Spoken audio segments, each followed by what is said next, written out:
Welcome to Nasdaq Trade Talks. I'm Jill Malandrino, Global Markets Reporter at Nasdaq. Joining me at the market site in Times Square, New York City, we have Brian Joyce. He's the Managing Director on Nasdaq's Market Intelligence Desk, also our resident market technician. Brian, it's great to have you with me as always. I'm kind of excited to talk about Bitcoin because obviously everyone's looking at the S&P, the Nasdaq, and the Dow Jones with everything going on in the markets. But Bitcoin has made quite a move this week. Yeah, it seems like we haven't had much of a chance to speak Yeah. about it with everything else going on, but certainly a lot of price action, a lot of volatility today. It's kind of catching up now with all the other asset classes, equities, bonds, and just seeing Yeah, I want to pull up dramatic price moves. our first chart. Now this is Bitcoin on the daily, and what was so interesting, and we'll get the first chart in a moment. There we go. That big drop that we had, that happened on the overnight or on the weekend because Bitcoin markets are open then. And that actually predicated what happened on the S&P and all the other major averages. Right, so this is the chart of the Bitcoin daily. It's had a pretty remarkable week, I should say. Mm-hmm. As you noted, it gapped down on Monday, about 14% by the end of the day. Next two sessions, it was relatively flat. If you could see just above the top yellow arrow, we have like what we'd call a bear flag. And then yesterday and today it was down 27%. And then today's low about 31%. So phenomenal move to the downside for Bitcoin. Similar to gold, people are wondering, they thought this was maybe, a safe haven kind of asset, particularly if you've got the Fed now injecting massive amounts of liquidity, $1.5 trillion in the repo market. Today they announced QE.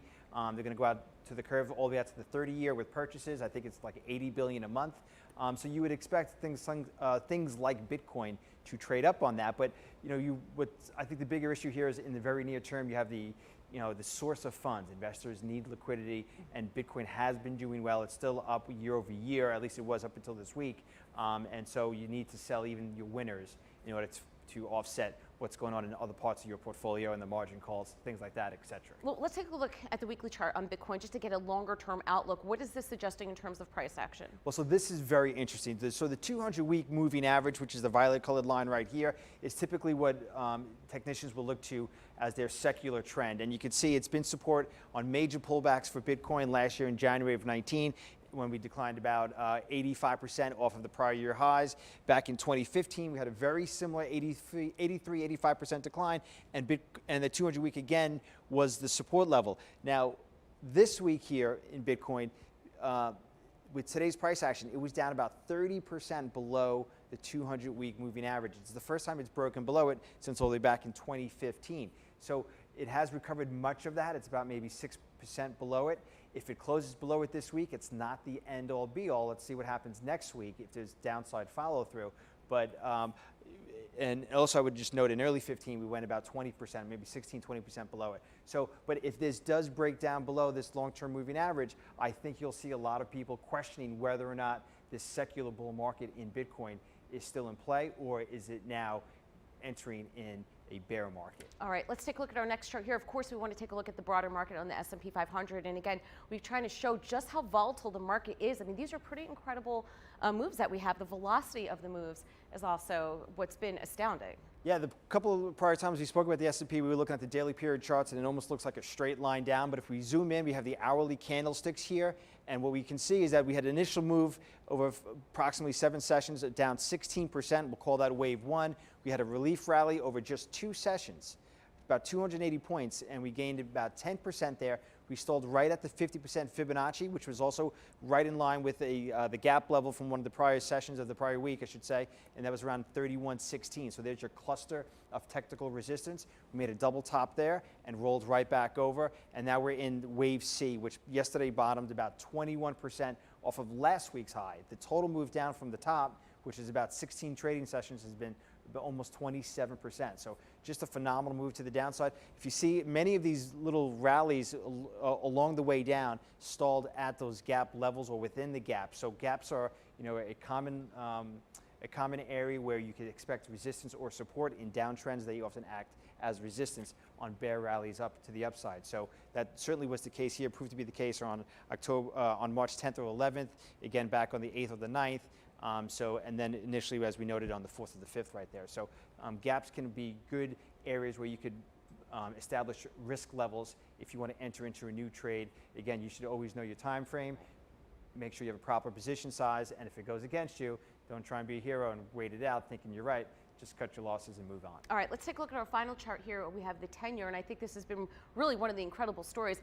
It's not normal or it's unusual to see the kinds of moves in terms of the basis points. Bonds don't trade like that, and if you look at that cluster over the past 2 weeks, it's pretty volatile. Absolutely. We went down to 31 basis points, and again, we've covered this before, but looking at the daily charts, if you want to zoom in on the hourly, we could see that we bottomed at 31 basis points. We see a lot more activity and volatility, and maybe we could come up with some potential resistance lines on where this relief rally that we've been seeing the last 4 days, last 4 trading sessions, could potentially stall out and we roll back over to the downside, if at all. So we bottomed again at 31 basis points. Today we hit 99 basis points on Friday. That's 5 sessions. We rallied over 65 basis points. So we could see there's been some volatility between 93 basis points and 1.04%. So that's potentially a resistance level. And just above there is the 20-day moving average. So this is an hourly candlestick chart, but we used a daily moving average, the 20-day moving average, which is a common retracement level for a security, an instrument, whether it's a commodity, whether it's an interest rate, whether it's an equity. It's a common retracement level for something to bounce back towards. So 115 to 104 is the area that I would look to if we see some further upside that potentially the 10-year could stall out and maybe roll back over. All right, now to wrap up here, do you think we'll continue to see volatile markets that we've experienced over the past 3 to 4 weeks? Absolutely. You know, the volatility is definitely here to stay. If we do have a relief rally that's longer lasting from what we've seen so far, maybe that would be spurred on by some stimulus by the government that maybe the market feels there's some credibility towards. Maybe there's some positive data coming out on the medical front regarding this virus. So if there's whatever reason it may be, if there is a stronger relief rally, the volatility should come down a little bit, but I don't think it's going to go away. I think we've, I hate to say it, but it seems like we're in a bear market. And if we have a relief rally, we'll have to just wait and see how far that can go. And once we roll back over, then that volatility would likely increase again. But something for everyone. Traders have been looking for volatility because the past year and a half, 2 years, it's just been one way up on the charts. So you have something for traders, you also have something for long-term investors. This could be an awesome opportunity at the end of the day for a longer-term investor. Certainly could be. I mean, but it depends what your time frame is. Right. And it could also be good for short-term investors. If you're a day trader, this is what you like. This is a market you've been waiting for. Yeah. Yeah, absolutely. It certainly presents a lot of opportunity, but it's certainly something that you should certainly know what you're doing. You want to make sure that you have a proper risk management system before anything else. All right, Brian, great stuff as always. Thanks for joining me at MarketSite.